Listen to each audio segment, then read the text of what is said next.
তবে ইসলামের নাম নিয়ে লেবাস পরে আওয়ামী লীগের এজেন্ডা বাস্তবায়ন করতে চায়, বাংলাদেশকে ধর্ম নিরপেক্ষতার নামে ধর্মহীন বাংলাদেশে পরিণত করতে চায়, বাংলাদেশকে বাইরের তাবেদার রাষ্ট্রে পরিণত করতে চায়, তাদের বিরুদ্ধেও দেশবাসীকে সজাগ সচেতন করার ভূমিকা আপনাদের পালন করতে হবে।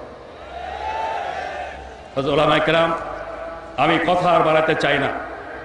শেষবারে একটি কথা আমি বলতে চাই, জামাত ইসলামী বাংলাদেশ এই দেশের সকল আলেম ওলামা, সকল ইসলামী প্রতিষ্ঠান, সকল ইসলামী দলকে আপন মনে করে, অন্তর থেকে তাদেরকে শ্রদ্ধা করে। আমি এতটুকু বলতে চাই, ভুল বোঝাবুঝির কারণে হোক, যে কারণেই হোক, জামাত ইসলামীর বিরুদ্ধে যারা সমালোচনা করেন, কথা বলেন, তাদের বিরুদ্ধেও আমরা কোনো কথা বলি না, বলবো না। আপনাদের কাছে অনুরোধ করব, গঠনমূলক সমালোচনা যদি যে করতে চায় করুক।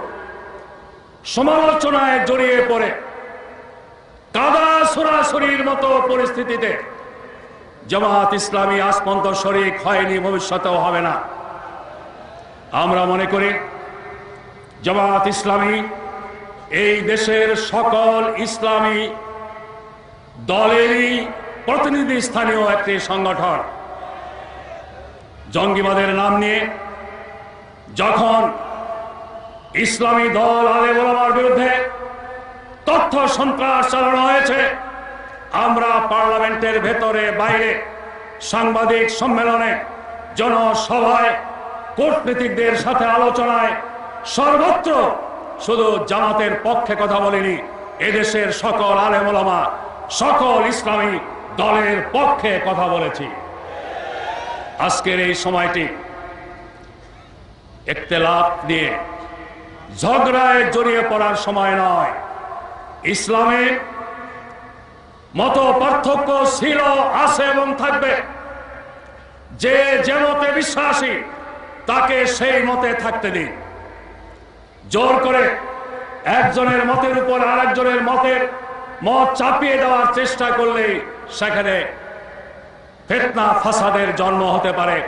জামাত ইসলামী ব্যাপারে প্রথম থেকে নিয়ে শেষ পর্যন্ত সজাগ আছে, সজাগ থাকবে। আমরা বিশ্বাস করি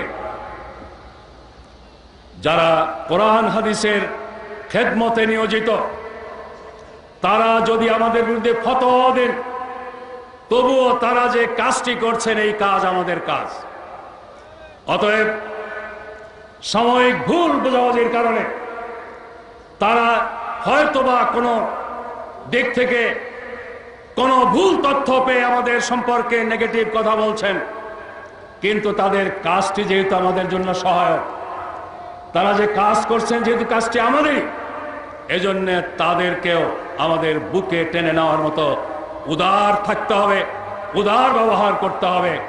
আমি আবারও আপনাদের সকলের মাধ্যমে এই দেশের সমস্ত ওলামায়ে কেরাম, সমস্ত পীর মাশায়েখ, সমস্ত ইসলামী দল এবং প্রতিষ্ঠানের নেতৃবৃন্দ, কর্মীদের কাছে আকুল আবেদন রাখতে চাই, ইসলামের বিরুদ্ধে যে ষড়যন্ত্র চক্রান্ত চলছে, এই ষড়যন্ত্র চক্রান্তের পেছনে যারা আছে, তারা যেন ইসলামপন্থীদের কাউকে ব্যবহার করতে না পারে, কাউকে তাদের সহজ হিসেবে পেতে না পারে, আমাদের কারো কথা যেন তাদের শক্তি না যোগায়।